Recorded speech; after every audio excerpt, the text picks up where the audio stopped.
Welcome back, everybody. In this video, I'll be looking at Take It Racing 2 and some of the progress I've been making.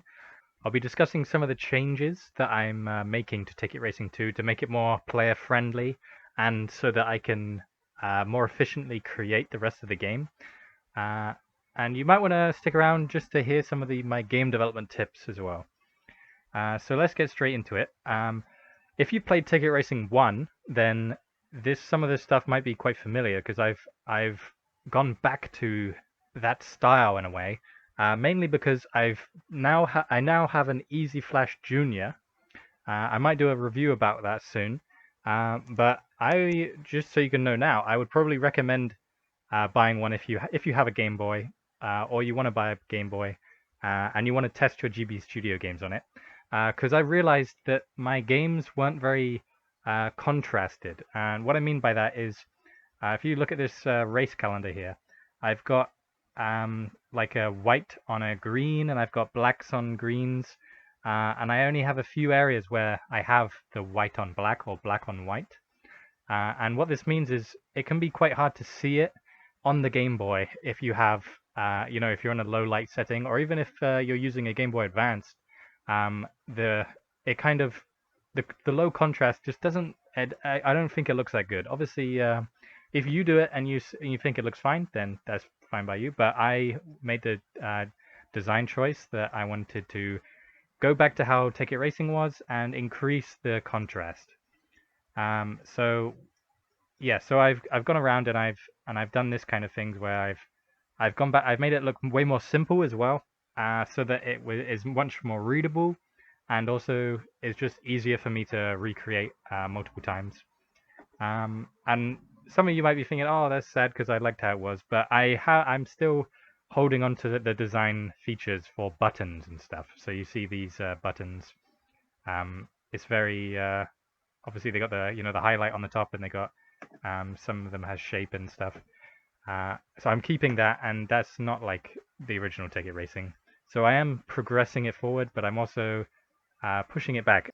But yeah, we can see the example here with Tomoka Beach. I've changed this to be more black and white, so that we have the the divot effect around it, so that it looks like I'm implying a race flag, but it's really just a border. And what this does is mean that you can more easily read the text. Before it was, you see this, it was dark, it was black on dark green with white on as well. So the black was not very readable, and obviously the numbers are, but the black isn't. And now it's fully readable, and it should be easy to reproduce. And yeah, so what I'm doing is I'm simplifying how the selection of races go. If you remember before, you had to click on you have to go in the race calendar. Then you if you're not on the day, you have to skip the day forward to go onto the race, and then you click on the race, and then the race then you says, do you want to start the race? And it was a lot of hassle to kind of make it all work. You know what I mean, from the player's perspective. So I've now made it so this race calendar does not have a meaning in the game. Instead, you press Take It Racing, and then it brings you down to this section here. And obviously then you cycle through circuit racing, drag racing, point-to-point rally, and time trial. And then in each one, you press Take It Racing again, and then it takes you to the specific championships, which then you'll be able to cycle through. And then you press Take It Racing then, and it asks you, do you want to enter the Stock Car Racing Amateur Cup? And if you say yes, then you pay the entry fee, and then it locks off all the other races. You can basically start a new one, and it will cancel the progress of the Stock Car Racing Amateur Cup, just so you can't take advantage of anything. So yeah, I've simplified that, and I've made it as well so when you collect Take It Racing, it will take you to this or whichever race is going to happen, and I'm going to remove these buttons here so that you can only see the race that you're doing right now. And this might be quite annoying because obviously you want to kind of see what races are upcoming, because upcoming races will inform your buying decisions of cars. But because we're not tied to the calendar anymore, it means, you see a race and you think, oh, my car wouldn't fit this, so you can then go back out and buy a new car. Uh, but and what this means as well is that you're not bombarded with information. Like if you press next before and you press ticket racing, it will say you're not ready for this race. And obviously there's no go back to which race you should be on button. So by removing these buttons, it should simplify that. I've also taken out the current standings button from this page for that same reason that you go into it and then you get lost. So instead, the current standings is on this, the championship entry bit, and then that brings you to whichever race you have currently got to. And I feel like that's simple enough. And I have made it as well so you will be able to unlock, the championship cups. So once you've, the cup is locked unless you come first, and then when you come first, you unlock these cups. And the race calendar now will be, the way it'll work is that as you complete races and you win races, it will move the calendar forward. And you see now I've made it this nice cute little calendar that keeps track of the year, keeps track of the the season, and it keeps track of the day, and that's all it needs to do. And the idea is, as it moves forward, you unlock things rather than you move forward in order to progress through the thing. If you remember in Ticket Racing 1, you could play the same race over and over again, like grind out the championship in order to get money. But I would argue that the grinding itself is a good thing because it means that the player has like more things to do. Like imagine if in a game you weren't able to play the same mission again. If you just lost it, then you're not allowed to play it again. It would feel wrong, and that's basically how it was before. So now by doing this, if you lose, then you have the opportunity to win it the next time.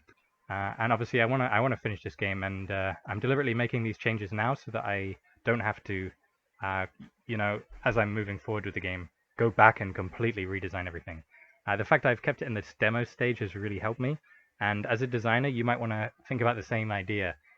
Try and get the demo out there, test it as much as you can, get as much feedback as you can, and then make any changes that you think are necessary. Make sure you keep a backup in case you change it and it makes the game worse.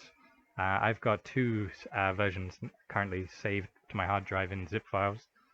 And make sure you're constantly thinking about the player and how the player will interact with the systems you're creating, and especially brand new players, how brand new players will see your game and be exposed to some of this of the mechanics.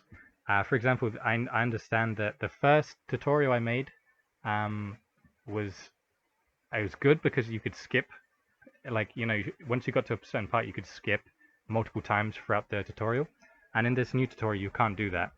What it meant is that you are given like this boatload of information, and the player either doesn't take it all in or maybe stops playing because they didn't they didn't enjoy the fact that they were just told all the information.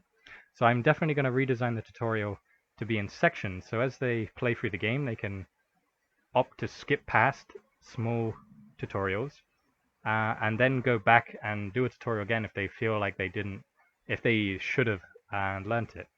And I think that's a good way of doing it, peppering the tutorials throughout the experience rather than having one big one at the start like I had. Obviously, I did split it up into the main one and the drag racing one, which is good, but I didn't split it up into, what the main menu is, what the race calendar is. Each one of these slides I had should have been its own tutorial. Yeah, so maybe think about that for your game as well.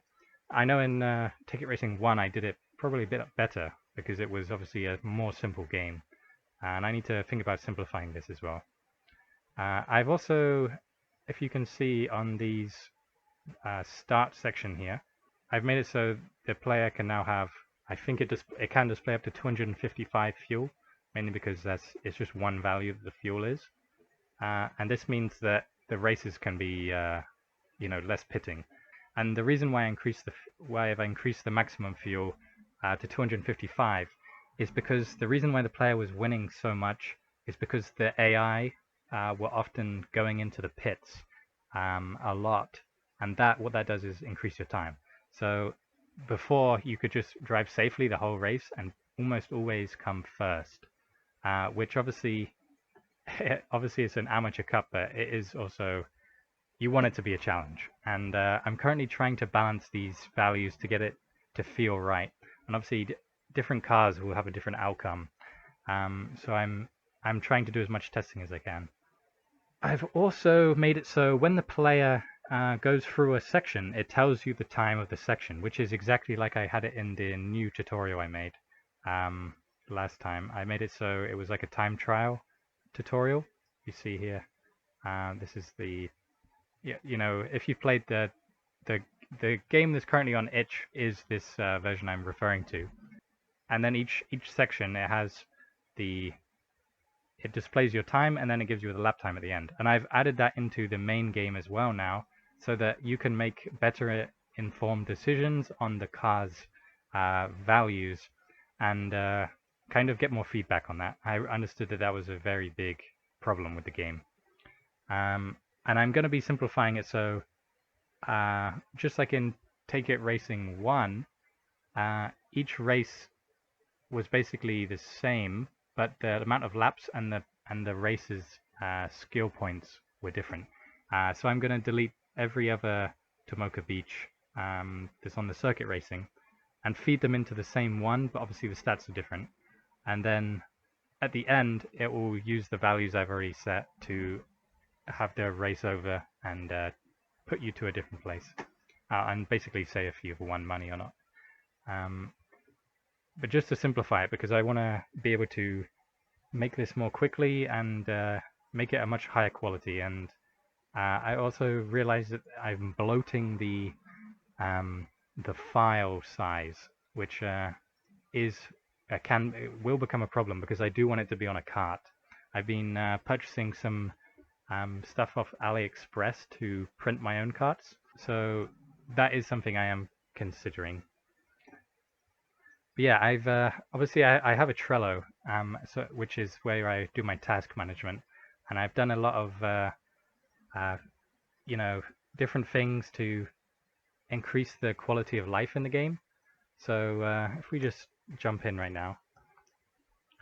Yeah, so none of this stuff that you're seeing is in the itch build yet. I still have to make all the other races be in the same style as this first one I've done. So if I just press Ticket Racing, we've got given the that car that we start with. So we can just jump in. Would you like to buy entry? Yes, we do. And then if we go Ticket Racing, slot 1, then we're in the race just like we would expect to be, but now it's got the updated graphics. So obviously if I drive safely, we save fuel, which is a great thing because it means we don't have to be held back by the pit times. But if you can see, we're in position 7. And as you can see as well, we're being given the section time as we go around. If I leave it on screen for longer, which will help us make decisions to how we want to drive. And obviously, if you keep it in your head, then it's very valuable information for winning the game. You can see we've moved up to 5th now, and I'm still only driving safely. But that's because some cars will need to pit, because some cars have a high fuel consumption value, meaning that their engines are burning through fuel. Okay, so now we're on the last lap. We're in position 4, and I have made it so the AI are harder, like I said. So it seems like either the randomness is working against us here, or the stats I've increased have actually paid off to make the game a bit more harder. So yeah, that's the race over. We finished in 4th, which previously, because of the low values, we would have probably finished in 1st. It was a very high likelihood that we would have finished in 1st. So with that changed, I feel like the game is much stronger in terms of design and just overall like awareness of the player's abilities. So yeah, we look at the calendar. It's very simple stuff. It still moves the day forward, but it's not tied to it as much as it was before. So I'm working hard on this. I've got some other projects that I'm working on, mainly with the Retro Room. We're working on some super secret projects. Obviously, I still need to make a tutorial video this week. I'm thinking of making it about a fast travel system. I've had a request for that. But yeah, if there's anything you guys want to see from me, I would be happy to oblige. Like I said, I've got the Easy Flash Junior now, and I know GB Central is doing or have done a review on that they got sent one, but I haven't been sent one. I bought this with my own money, so I can maybe change up the content for you guys and do that video for you. Yeah, so if you like this video, guys, please press the like button. It really helps me out, and subscribe if you haven't already. Please leave a comment on what you think about this video and also what you want to see from me next. Check out my Patreon if you haven't already, and I'll see you in the next video. Thanks for watching.